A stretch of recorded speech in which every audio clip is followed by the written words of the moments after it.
Donc, concernant la motivation, par définition, c'est une énergie qui est investie par un individu de façon volontaire et durable, qui est orientée vers un but dont l'atteinte procure satisfaction.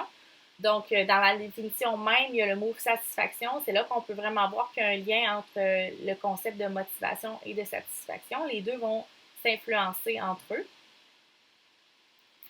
Donc, la grande théorie au niveau de la motivation au travail, c'est qu'on va aborder, c'est la théorie de l'autodétermination. Le premier encadré là, qui est en rouge, complètement à gauche, c'est la motivation.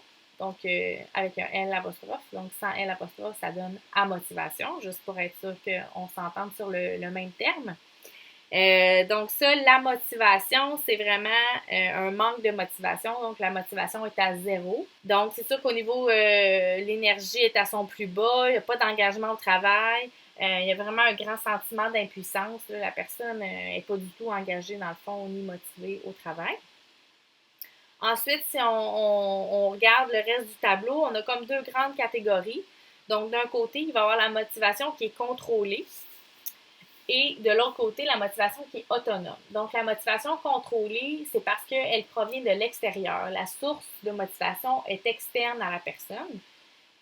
Tandis que la motivation autonome, ben là, la source de motivation est présente dans le fond à l'intérieur de la personne. On va le voir plus en détail avec les deux sous-types. Donc, en orangé, c'est la motivation extrinsèque. Donc, c'est le fait d'agir par conformité ou pour la recherche de récompenses externes et l'évitement de punitions. C'est l'importance accordée aux récompenses externes qui est problématique. Donc, dans le fond, ici, on va accorder une très grande importance aux récompenses.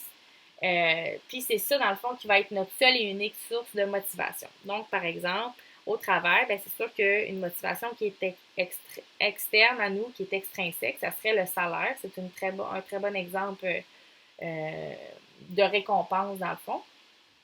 On voit aussi ça souvent dans l'éducation des enfants, là, sont motivés à faire telle chose parce qu'ils veulent éviter de se faire punir ou ils veulent avoir un dessert, là, qui serait la récompense dans ce cas-là. Là. Ensuite, on a la motivation qui est introjectée.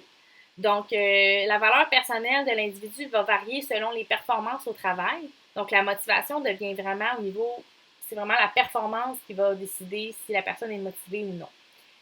Donc, l'estime de soi de la personne va dépendre de sa performance. Donc, ça vient vraiment jouer sur la personne. Si la personne ne se sent pas performante, bien là, sa motivation, elle va évidemment baisser et c'est comme un peu un cercle vicieux, là.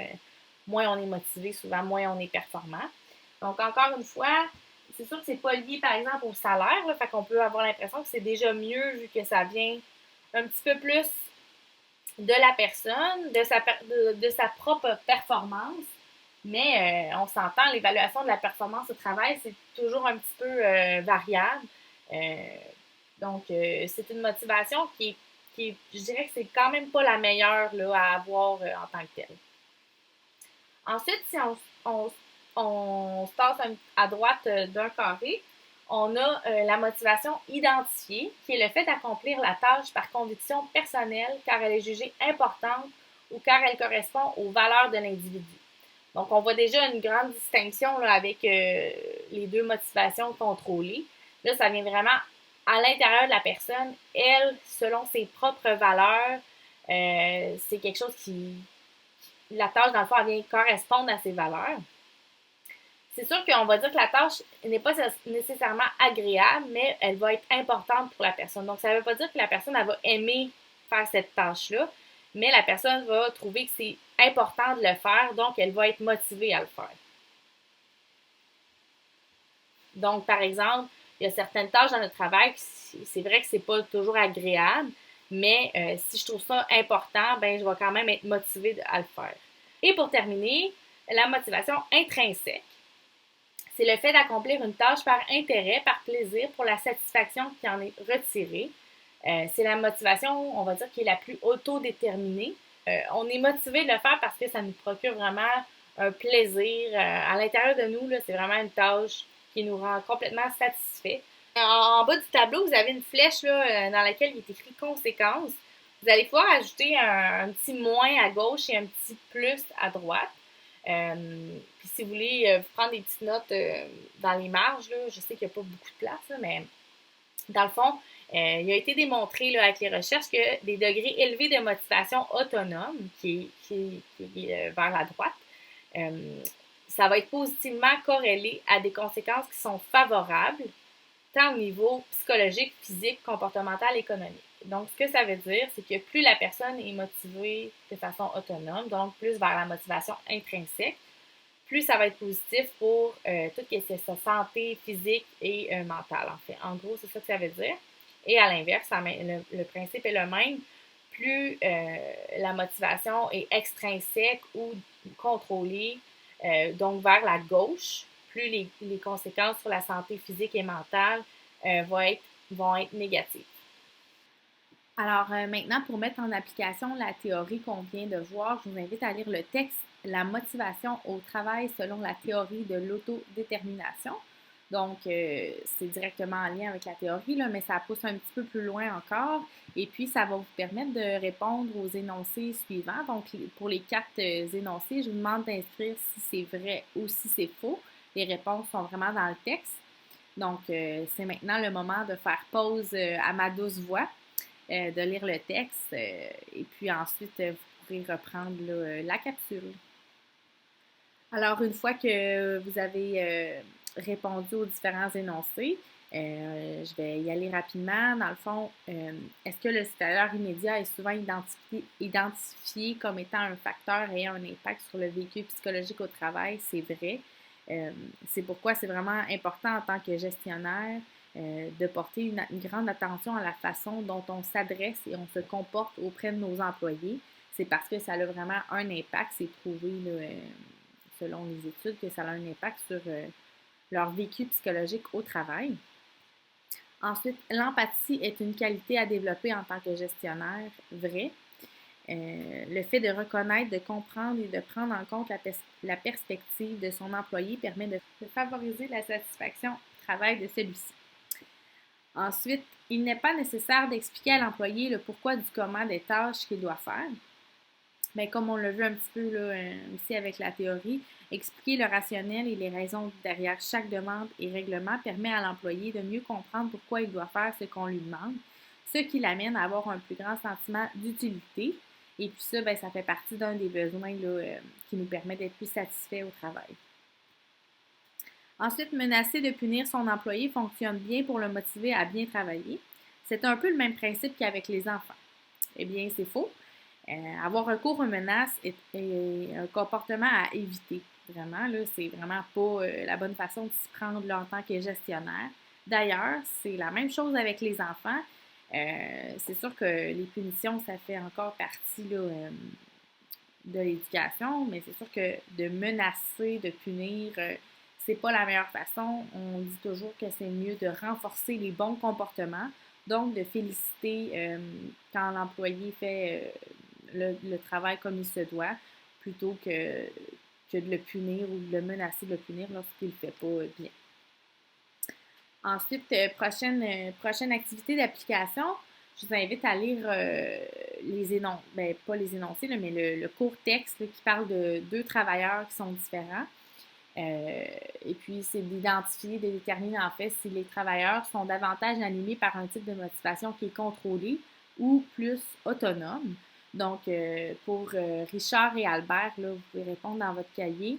Puis, évidemment, je vous demande un peu de justifier votre réponse. Ça serait un genre de question d'examen en passant. Je dis ça puis je dis rien, là, mais fait que c'est maintenant le moment de faire une petite pause à la capsule, de répondre dans le fond là, dans le tableau, dans les notes, et vous pourrez reprendre par la suite.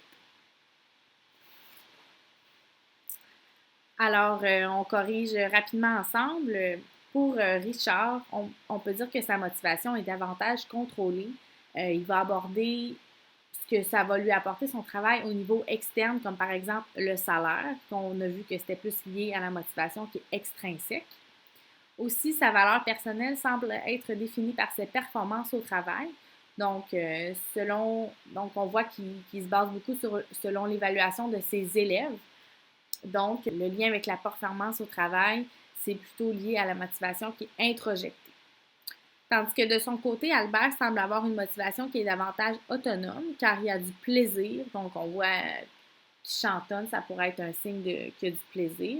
Donc, c'est plus intrinsèque comme motivation de son côté. De plus, son travail d'agriculteur lui permet d'accomplir un but dans la vie qui lui est cher, soit de contribuer à nourrir sa communauté et à faire grandir l'entreprise familiale. Donc ça serait vraiment plus une motivation qui est identifiée.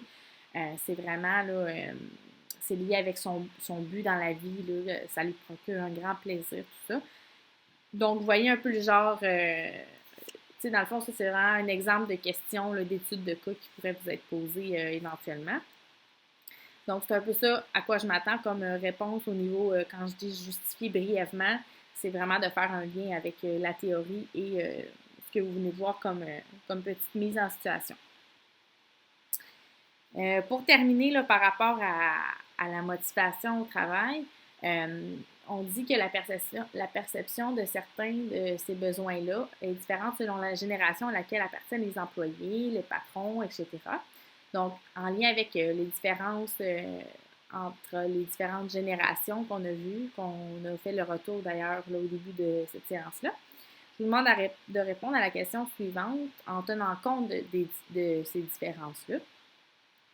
Donc, en tant que futur gestionnaire d'une entreprise agricole, qu'est-ce que vous pourriez mettre en place pour que la motivation autonome de vos employés soit stimulée? Donc, c'est ça qu'on vise, en fait, la motivation autonome des employés. Donc, encore une fois, vous pouvez faire pause à la capsule, prendre le temps un peu de réfléchir de votre côté, qu'est-ce qui pourrait être bien à mettre en place pour que nos employés soient plus motivés au niveau autonome. Donc, c'est le moment de faire pause.